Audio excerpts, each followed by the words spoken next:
Wabarakatuh. Masih bersama kami di bukan warung tegal biasa, tapi Mochizuki membahas tentang agama samawi.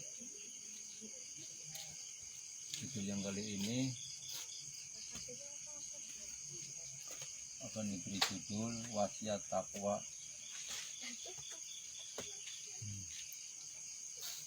Apa itu takwa? Ya, apa itu takwa dan bagaimana untuk mewasiatkan takwa itu? Mas Didi, Takwa apa Mas Didi?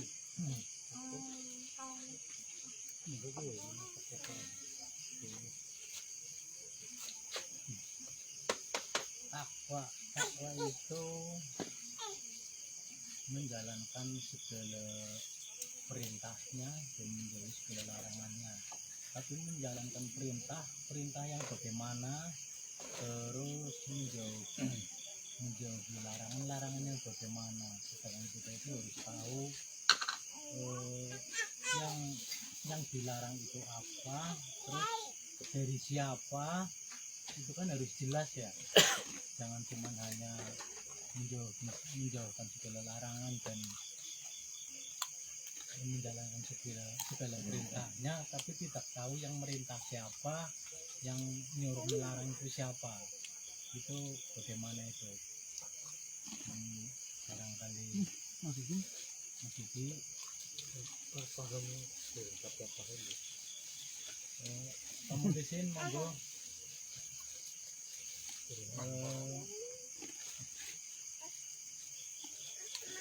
Jadi untuk menjalankan segala perintahnya itu kan kita harus dipertemukan dengan seorang rasul atau utusan di zamannya sendiri ya.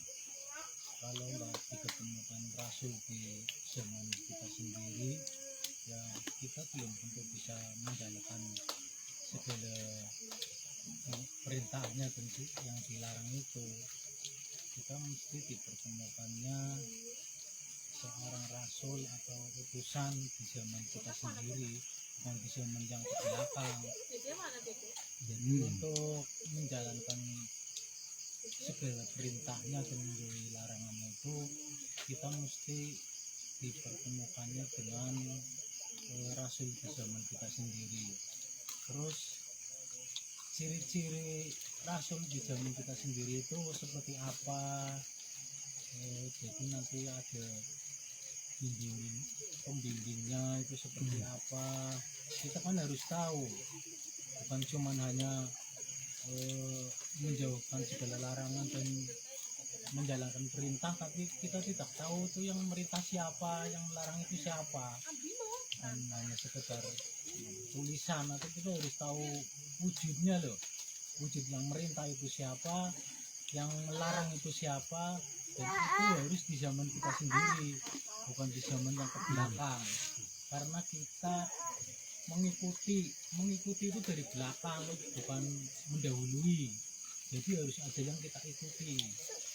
Mungkin ada yang bisa menjelaskan yang kita ikuti di zaman kita sendiri itu, mesti ketemu rasul di zaman kita sendiri itu, kita harus dicari dulu itu, mencari rasul sekarang, utusan sekarang, itu mesti kita ketemukan dulu, baru kita bisa menjalankan segala perintahnya dan menjauhi segala larangannya. Mungkin itu saja yang bisa saya sampaikan. Monggo barangkali ada yang lain. terima kasih atas masukannya. Ya ini pemenuh sendiri tuh. Dan ini Pak Yai Muslimin barangkali mau menambahkan Harus menambahkan tentang wasiat takwa.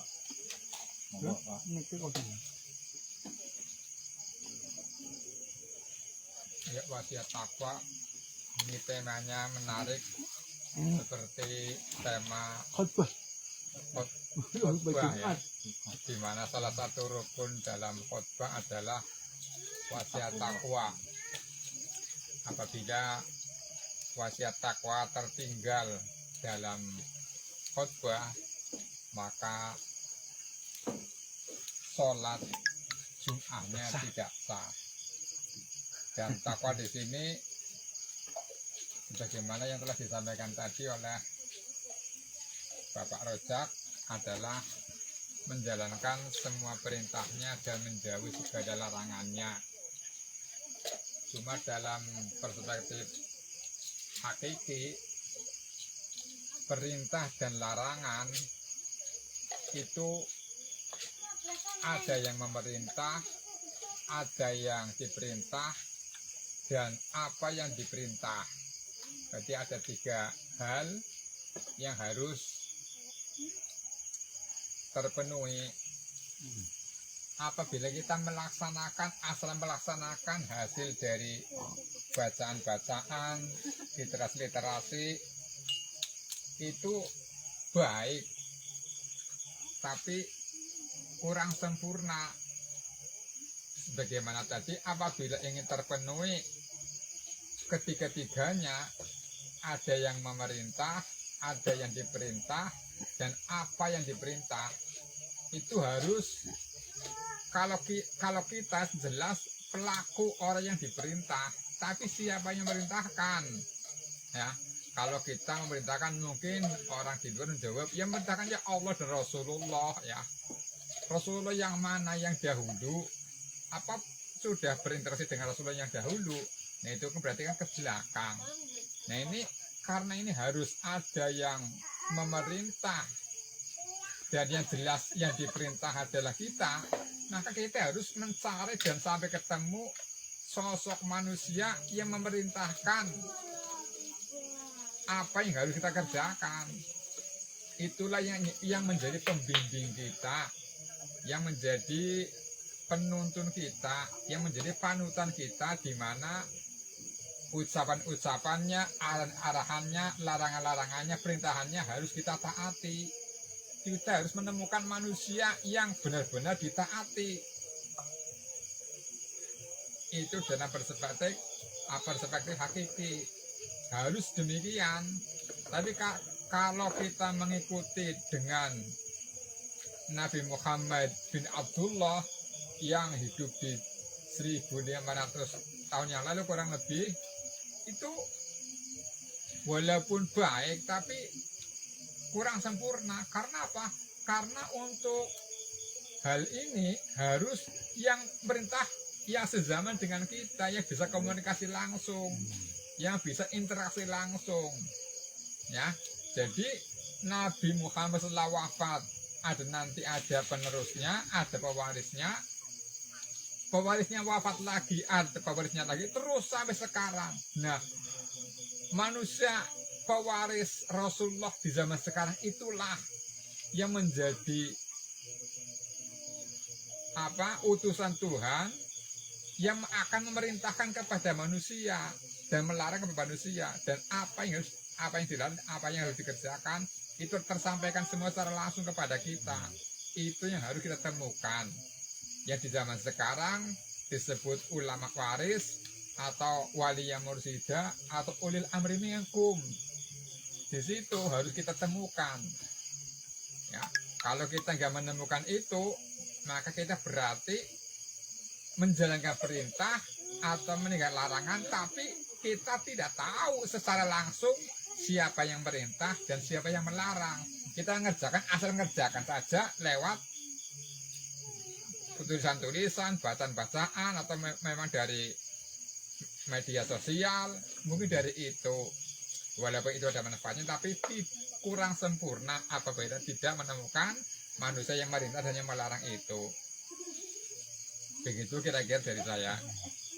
Barangkali ada tambahan dari yang lain, monggo, ya, tentang takwa atau wasiat takwa. Ya, sangat luar biasa ya. Artinya tentang takwa ini langsung menjurus ke inti daripada takwa itu sendiri. Jadi takwa itu tidak sekedar menjalankan segala perintah dan meninggalkan segala larangannya. Karena begini, yang dianggap perintahnya itu kan menurut kita itu yang baik-baik, kan? Padahal ayatnya yang baik menurut kita itu belum tentu baik menurut Gusti Allah Ta'ala. Nah ini dia. Kemudian yang dianggapnya larangan Tuhan itu kan yang menurut kita tuh yang buruk-buruk atau yang negatif. Padahal, padahal ada suatu ayat itu bahwa suatu kebenaran itu pahit rasanya kan seperti itu. Jadi ternyata yang baik itu belum tentu kelihatan buruk. Nah seperti itu. Lantas bagaimana cara kita bertakwa dan apa itu takwa? Tadi sudah disentuh ya, dan langsung ke titik pusat lah bahasanya seperti itu. Nah, ya di berbagai Al-Quran itu kan banyak ya, termasuk ya ayyuhalladzina amanu taqwa haqqa tuqatih itu juga Al-Quran ya, pemirsa Al-Quran. Wala tamutuna illa wa antum muslimun. Nah itu masih secara bahasanya masih abstrak, hanya meningkatkan dan menjauhi larangannya, itu abstrak. Tapi ada lagi yang ayat yang sangat pamungkas, inti daripada takwa dan bagaimana kita bertakwa. Itu juga di Al-Quran juga ada seperti itu. Di Al-Maidah 35 yang kurang lebih itu kan bahwasannya orang yang bertakwa adalah orang yang telah bertemu dengan wasilah. Karena nggak mungkin orang bisa bertakwa tanpa melalui wasilah. Dicek saja ayatnya. Ya ayyuhalladzina amanu taqwa wabtaghu ilaihi wasilah wajahidu fisabilihi la'allakum tuflihun. Al-Maidah 35. Wahai orang-orang yang beriman, carilah wasilah, jalan agar engkau bisa mendekatkan diri ke hadirat Allah. Artinya itu jalan untuk mendekatkan diri. Namanya jalan, kalau nggak lewat itu nggak ketemu jalannya. Jadi jalan satu-satunya untuk bisa bertakwa ya lewat wasilah. Dan untuk bisa bertemu dengan wasilah, pastikan kita ketemu dengan sang pembawa wasilah. Nah, siapakah sang pembawa wasilah itu? Lantas apa itu wasilah? Nah, ini biar tahu apa itu wasilah dan siapa pembawa wasilah. Wasilah itu menurut Al-Imam Ghazali ya, yaitu ibarat tali yang ujung satunya ada pada Allah Subhanahu wa Ta'ala dan ujung satunya ada pada manusia pembawanya. Jadi Allah yang maha nur yang turun ke manusia adalah nurnya. Jadi nur ini ada pada manusia pembawanya di alam dunia. Di alam dunia ini ya, itulah sang pembawa wasilah, sang pembawa nurnya. Jadi manusia ini membawa sinarnya Allah Ta'ala itu sendiri. Nah, jadi untuk bertemu dengan wasilah, bertemu dengan wajibnya bertemu dengan sang pembawa wasilah, manusia pembawa nur Allah Ta'ala. Nah, dari manusia inilah kita bisa menjalankan segala perintah dan menjauhi segala larangannya. Nah, sang pembawa wasilah di alam dunia ini disebut dengan ulil amri minkum, atau ulama yang mewarisi estafet nur daripada kerasulan atau nabi sebelumnya. Itu sudah jelas ya. Ati uwa wa ati rasul wa ul amri minkum.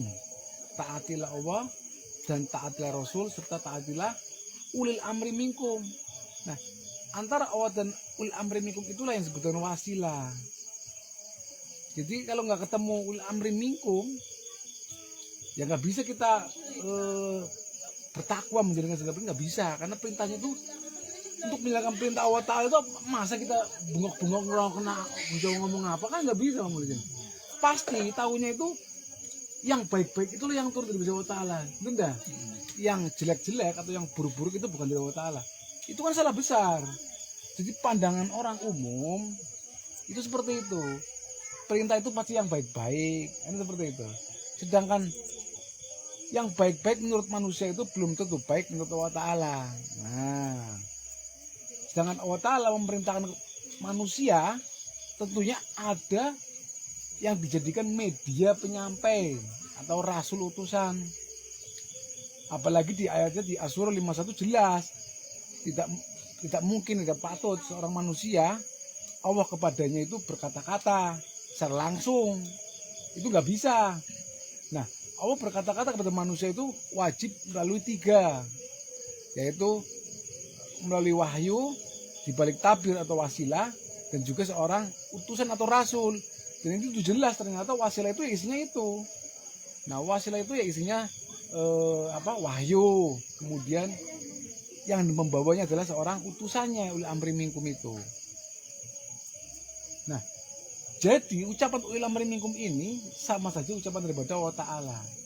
Ibarat dahulu ya, ucapannya seluruh Nabi Muhammad itu kan ucapannya Allah Ta'ala melalui Nabi Muhammad. Karena nggak mungkin Allah Ta'ala yang maha mutlak berkata-kata di alam dunia yang relatif ini, nggak mungkin. Pasti memakai sistem. Bukan Allah Ta'ala bukan Tuhan itu tergantung kepada manusia, tidak, itu sistem. Kalau nggak percaya, inna woha wa malaikatahu yusholluna ala nabi ya ayyuhalladzina amanu shollu alaihi wasallimu taslima. So, itu kan sistem. Sesungguhnya Allah beserta malaikat berselawat akan nabi. Wahai orang-orang yang beriman, berselawatlah engkau kepada nabi. Nah, Allah saja itu malaikat saja berselawat akan nabi, itu sistemik. Bukan Allah butuh pengakuan pada manusia, kan tidak. Tidak. Itu sistem. Manusia sebagai corongnya, spekernya lah, bahasanya seperti itu. Nah, untuk bisa menjalankan perintah Gusti Allah Ta'ala itu ya lewati itu perintah tadi, seorang ulil amri minkum tadi, seorang rasul utusan di zaman kita. Walaupun sebutannya berbeda ya, sebutannya bukan nabi, sebutannya bukan rasul, tapi fungsi dan kedudukannya itu sama persis. Rasul di akhir zaman ini sebutannya bukan rasul. Itu untuk membedakan antara zaman di sekarang dengan zaman Nabi Muhammad. Itu sebetulnya berbeda-beda. Di zaman Nabi Muhammad sebetulnya Rasulullah atau Nur Muhammad, karena Nur ini menempatkan pada manusia Muhammad bin Abdullah. Nah, di akhir zaman ini Rasul itu disebut dengan Waliyah Mursida. Nah, menempati pada seorang manusia. Sebutan manusia yang ditempati Nur atau Rasul itu disebut dengan di akhir zaman ulil amri minkum atau ulama waris, ulama yang mewarisi estafet nur kerasulan Nabi sebelumnya. Nah, dulu pada zaman Nabi Muhammad kan disebut Nabi yang menerima nurnya, yang ditempati nurnya. Itu untuk membedakan mana di zaman akhir dan mana di zamannya Nabi Muhammad. Jadi nggak mungkin kita di akhir zaman ini menyebut sebutan sebagai Nabi. Iya, memang bukan Nabi, tapi fungsi dan kedudukannya tetaplah sama. Nah, jadi ya, untuk bisa bertakwa kepada Tuhan itu wajib hanya satu-satunya itu bertemu dengan sang pembawa wasilah. Dulu nur wasilah ini ada pada Nabi Muhammad. Dulu juga sebelum Nabi Muhammad ada pada Nabi Isa. Dulu wasilah ini ada pada Nabi Musa, Ibrahim, Nuh. Nah, itu manusia-manusia nabi-nabinya yang ditempati nur wasilah tadi. Makanya ini nggak bakalan, sistem ini nggak bakal hilang karena ini sistemik ya. Nah, di akhir zaman itu ada itu wasilah, wajib ada, bahkan wajib. Karena tanpa itu kita nggak bisa tersambung dengan Allah Ta'ala. Jalannya hanya cuma itu. Untuk bisa menjalankan perintahnya, jalannya lewat wasilah. Dan untuk bisa mengetahui apa itu wasilah, ketemu dengan sang bawa wasilah atau ulil amri minkum di zaman kita sendiri. Jadi namanya ngintil ya bener ya. Kita ngikuti itu ya. Biasanya kalau kita ngikuti motor ya, kan motor yang kita ikuti masih di depan ya Bang Mulih ya. Nah coba ya, kalau kita mengikuti motor, tapi motor itu terjauh di belakang kita misalkan, berarti kan kita jalan sendiri ya. Jadi, atau wis gini, kita ngikuti motor itu ada di depan kita, oke. Tapi ada beberapa motor di depan kita, misalkan 5 motor di depan kita terhalang oleh 5 motor atau 5 bis lah. Kira-kira kita bisa ngikutin nggak kira-kira? Ya nggak bisa. Ujuk-ujuk dia belok kek, ujuk-ujuk dia berhenti ngopi kek. Kita masa tengok-tengok nyari apa terus kira-kira jalan. Padahal itu yang kita ikuti lagi berhenti ngopi ya, masih itu ya. Nah itu dia. Susah paling, sangat susah kalau kita ngikuti dia di depan tetapi terhalang oleh beberapa kendaraan itu susah. Yang paling enak, yang paling pas itu kita ikuti depan kita, kan seperti itu. Di depan kita nggak ada spesies seperti itu. Jadi antara manusia dan yang diikuti itu. Nah, jadi benar kalau kita mengikuti Rasul pun Rasul di zaman kita sendiri.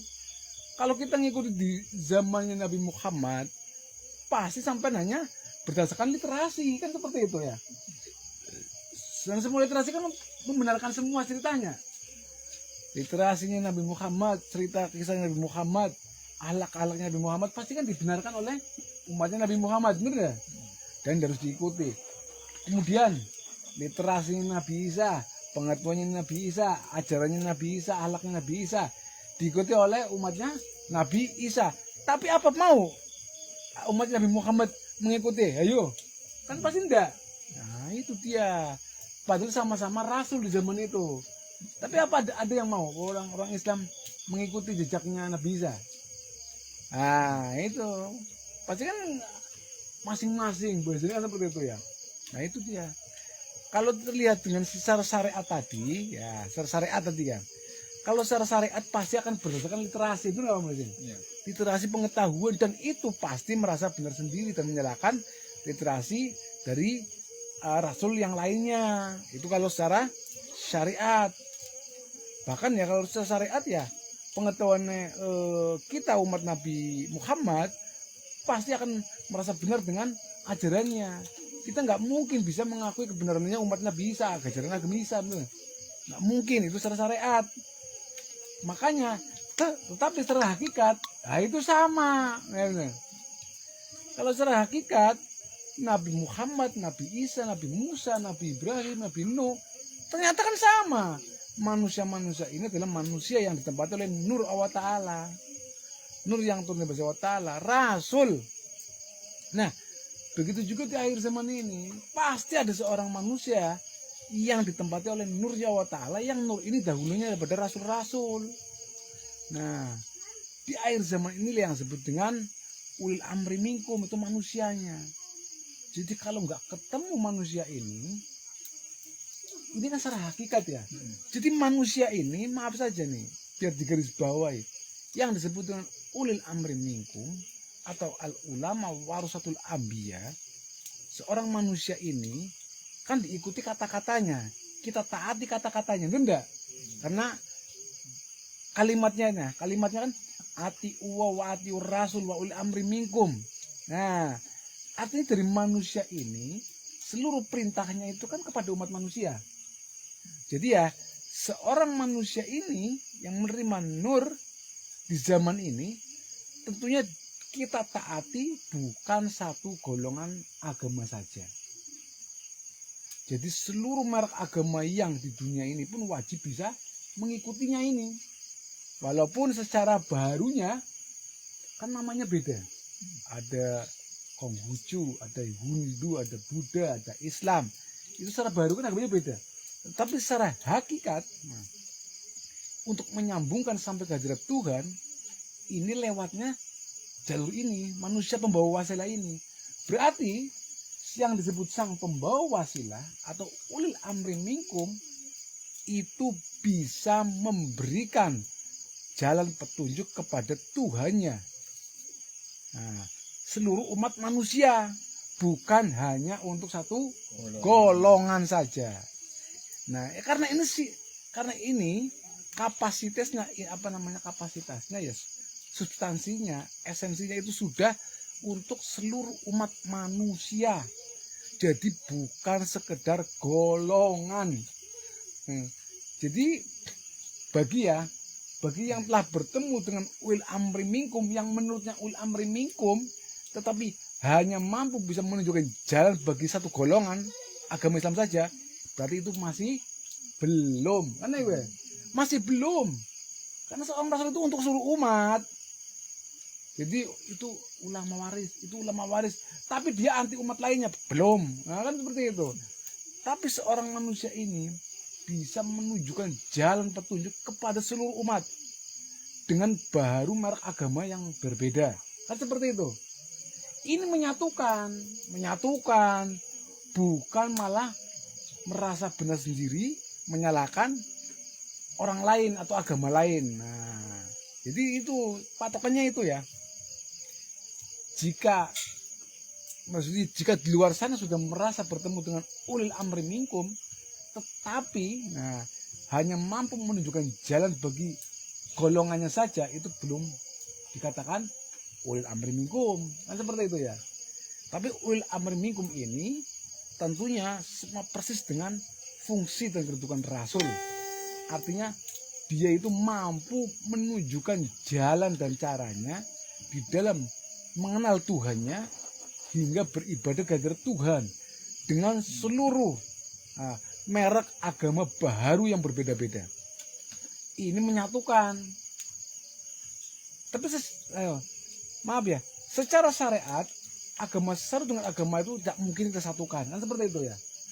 Tetapi seorang ulil amri minkum ini mampu menyatukan dengan hakikatnya, secara hakikatnya, menyambungkan secara kodimnya, karena hubungan antara manusia dengan Tuhan itu hubungan kodim, hubungan hakikat, hubungan rohania. Jadi nggak bisa kita dengan hubungan secara syariat jasmani, nggak bisa. Ini sudah bukan pelajaran literasi jasmani, sebagaimana halnya tadi literasi baru. Semua literasi baru itu merasa benar dengan literasinya masing-masing, sumber literasinya masing-masing.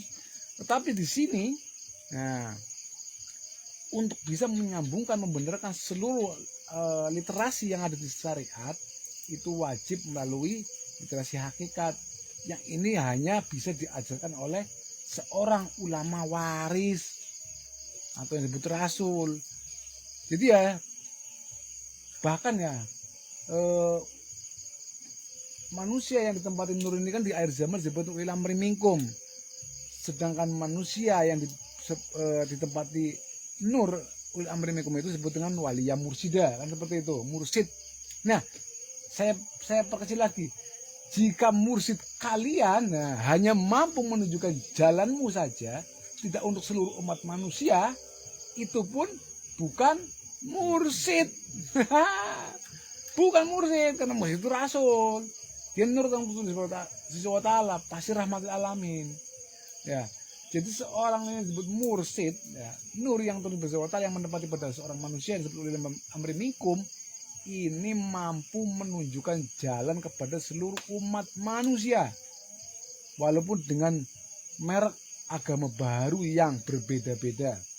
Mau dia Hindu, mau dia Buddha, mau dia Konghucu, mau dia Nasrani, mau dia Islam, dia mampu menunjukkan jalannya. Kan seperti itu.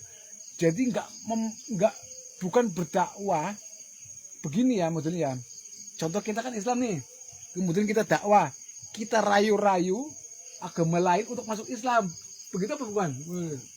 Bukan, itu masih jauh, bro. Bukan begitu. Nah, ajaran sini nggak gitu. Itu kalau secara syariat itu namanya mengiming-imingi ya. Apa namanya sih? Mengiming-iming apa sih? Apa memberi imbalan, hadiah magicom lah atau sepeda mini, ayo iya perangsang, ayo mlebu Islam, agama yang rahmatil alamin, agama yang baik dan benar. Anda bukan begitu, bro. Nah, jadi ya, seorang ulil amri minkum di akhir zaman ini dia menunjukkan jalan dan petunjuk untuk seluruh umat manusia walaupun berbeda merek agama barunya di dunia ini. Itu yang tinggi, kan seperti itu ya. Gak mungkin mencampur adukan jadi satu. Semua agama dijadikan satu, semua Islam semua. Bukan begitu. Tetapi seorang ulil amri minkum itu menunjukkan jalan dan caranya kepada seluruh merek agama baru di dunia ini. Itu hakikatnya, itu rohaniahnya. Nah, ini kodinnya. Jadi bukan memaksa untuk berpindah syariat, kan itu ya. Yang telah bersyariat Islam, kerjakan syariat Islam. Yang penting kodimnya ada, kan seperti itu ya. Yang telah bersyariat Nasrani, kerjakan syariat Nasrani. Yang penting kodimnya tersambung dengan Tuhan. Kemudian yang syariatnya Hindu, Buddha, atau Konghucu, kerjakan syariatnya. Yang penting tersambung dengan Tuhan melalui hubungan kodimnya. Ya itu.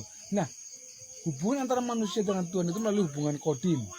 Dan yang bisa menunjukkan jalan kodim itu adalah seorang manusia di akhir zaman disebut dengan rasul. Seorang rasul di akhir zaman disebut dengan ulil amri minkum. Jadi nggak mungkin orang bisa menjalankan segala perintahnya dan menjauhi segala larangannya tanpa bertemu dengan ulil amri minkum. Dan ini tidak menekan satu golongan saja. Ini untuk seluruh umat manusia. Bukankah Islam katanya rahmatul alamin? Iya. Bukankah ini ajaran yang rahmatul alamin? Ini yang rahmatul alamin, nggak menyalahkan agama lain, menyatukan, tidak memisah-misahkan atau membenturkan. Melalui apa? Hati, kolbu, secara hakikat, secara ruhani, secara nurani. Itu dia. Jadi ya, yang dibawa oleh ulil amri minkum itu jalan atau cara.